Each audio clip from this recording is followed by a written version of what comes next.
के चलते शहर श्रीनगर में ईद उल अजहा पर सख्त पाबंदियां आयद की गईं। कई हसास इलाकों में सिक्योरिटी फोर्स को तैनात किया गया। कुछ जगहों पर खारदार तारों से सड़कों को बंद किया गया।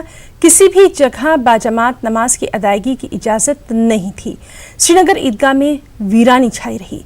दरगाह हजरत बल और शहर की दीगर बड़ी मसाजिद में भी नमाज नहीं हुई। बेशतर लोगों ने अपने घरों में ही नमाजें अदा की। कुछ मोहल्लों की मसाजिद में भी चंद मुसल्ली पहुंचे थे। लोगों ने कोरोना से निजात के लिए इस मौके पर खास दुआएं मांगी हैं।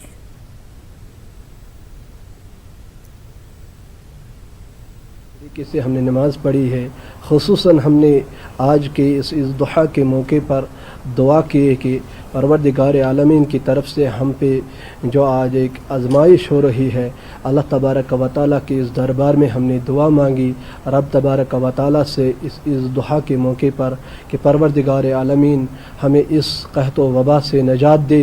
तमाम उम्मत मुस्लिमा सल्लल्लाहु अलैहि वसल्लम इससे बच जाए, जो इसमें गिरफ़्तार हुए वो बच जाए, और जो इस वक्त ठीक ठाक है वो इससे अच्छे ठीक ठाक रहे।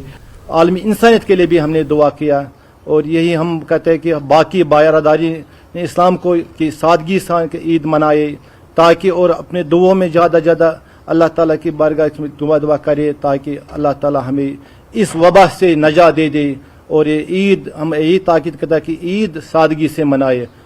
ईद उल अजहा के मौके पे यहाँ श्रीनगर शहर में आज सख्त तरीन पाबंदियां आयद कर दी गई थी और किसी भी जगह इज्तिमाई ईद नमाज की इजाज़त नहीं दी गई थी। चाहे हम बात ईदगाह की करें या चाहे दरगाह हजरत बल की बात करें या बाकी जो दरगाह यहाँ पे श्रीनगर शहर में है जहाँ पे ईद की नमाज होती थी, वहाँ पे आज सन्नाटा छाया रहा और वहाँ पे ईद की नमाज की इजाज़त नहीं दी गई। और अगर हम बात करें यहाँ ईदगाह में हज़ारों की तादाद में लोग यहाँ पे नमाज पढ़ने आते थे, ताहम आज यहाँ वीरानी छाई रही। कुल मिला के देखिए तो जो लोग हैं उन्होंने अपने घरों में और जो मोहल्ले की मस्जिद हैं उनमें ही नमाज अदा की और दुआ यही की कि कश्मीर को इस वबा से निजात मिले। फिरोज वानी के साथ परवेज भट्ट, न्यूज़ 18 उर्दू, श्रीनगर।